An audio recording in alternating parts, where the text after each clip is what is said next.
Hello everyone and welcome to another video about La Vuelta a España 2022. This is going to be a video about the top 5 riders of this year's Vuelta in terms of who's going to be winning the red jersey. And we saw naturally for the top 5 favorites of the Tour de France. Unfortunately, I discounted one Geraint Thomas, but he ended up on the podium, so he well and truly showed me.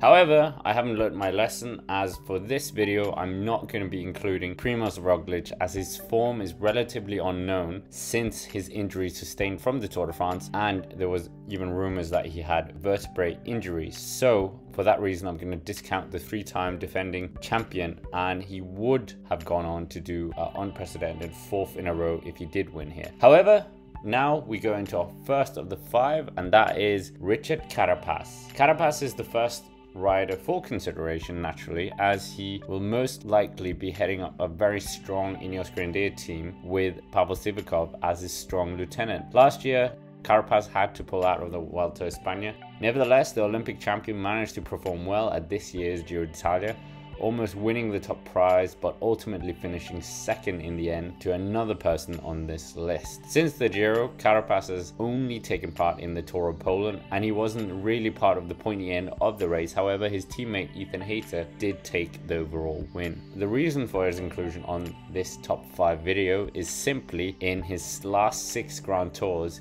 he has finished on the podium 4 times, and one of them was his 2nd place finish in La Vuelta a España 2020, where he was a very worthy opponent to Primož Roglič. So with a very strong team, an incredible pedigree in the Grand Tours, and a course that could definitely suit Richard Karapas, this looks like the former runner-up could well and truly trouble the podium once again. Next on our list is a friend of the channel, Joao Almeida, who's debuting in the La Vuelta a España this year, and the Portuguese star managed even in the recent Vuelta a Burgos to pick up a stage win on the final day and a finish on the podium overall, and that really shows a signal of his form. In the Giro d'Italia this year, he had an impressive form, hovering inside the podium spots despite not having the strongest team around him, and it could have been so much more but for the unlucky COVID positive. Almeida also won a stage at the Vuelta a Catalunya and became national road race champion for the first time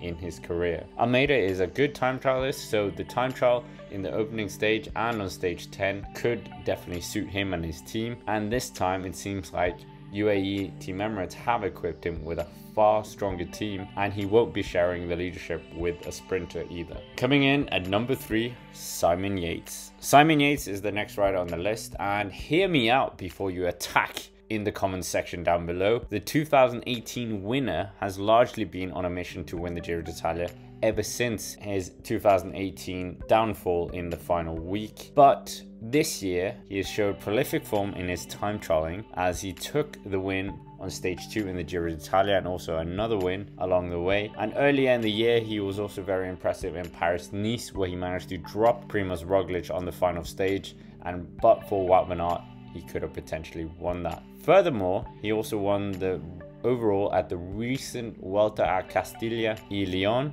and he was also 6th at the Spanish Classic San Sebastian. So it does really look like the man from Berry is on some really good form leading up to La Vuelta a España, which starts in Utrecht. But it is alarming, he has only finished on the podium once in his last 6 Grand Tours, and on top of that, Simon Yates has only completed one of the last 4 Grand Tours he's competed in, so that is very worrying. Nevertheless, let's wait and see. Perhaps the Brit is going to return to some of the scintillating form we know he can do, and he might be able to return to the Vuelta and win like he did on the last appearance he did at the race. Before we get into our top 2, make sure to comment down below who you think will win La Vuelta a España, and check out our website as well, www.thecyclingdane.com, for all our write-ups and interesting stuff. And make sure to subscribe to the channel to keep up to date with new videos. Coming in at number 2, Jide Hindley. Of course, I was going to include the Giro d'Italia champion of this year, as he showed such an impressive performance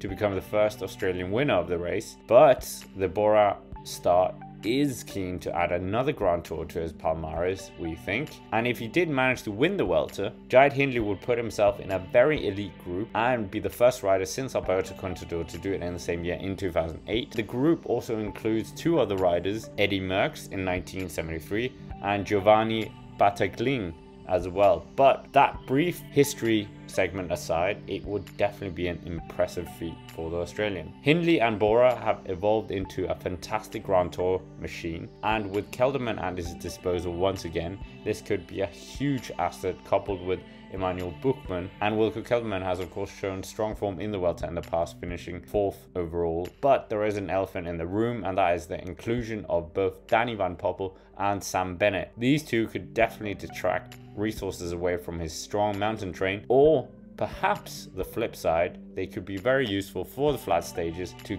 guide Jide Hindley in the battle of positions and keep him safe.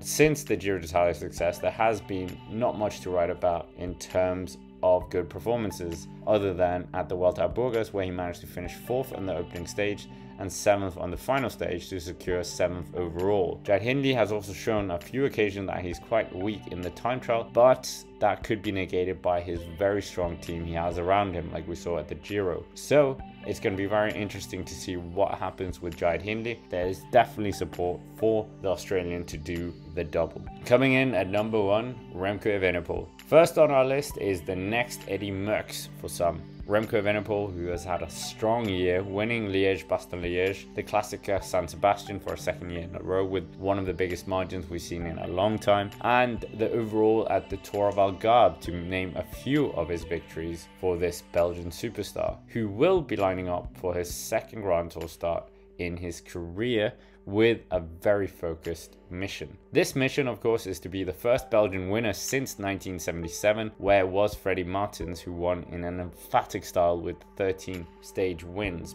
But we've talked enough about that. Quick-Step, Alpha Vinyl are sending a very strong team around him, and it is a predominantly climbing focused one. There is no Fabio Jakobsen and there's no Mark Cavendish, so he really does have the full team at his disposal, with Julian Philippe potentially as a wildcard. Remco has proven himself to be one of the best one-day racers in the world, and also he has shown he's a fantastic time trialist, plus he has won mountain stages before against some of the best in the world. It is a very different Remco to start the Vuelta this year compared to the 2021 Remco who started the Giro, which in hindsight was an absurd decision considering his Il Lombardia crash. His weakness, however, could be the ambiguity of his form in that final third week, where many of his rivals will have been before, but this will be unknown territory to the young Remco. So that's basically it for this video. Make sure to comment down below who you think is the favorite for this year's Vuelta a España, and do you think Remco Evenepoel can win it, or do you think we could potentially see Jide Hindley do the double? If you're new here, make sure to subscribe to the channel to keep up to date with all our videos coming out. Like the video, and with that, have a very nice day, and I will see you around. I mean, of course, the goal is the podium. It's been 2 good years in the Giro for me. Good success there. Of course,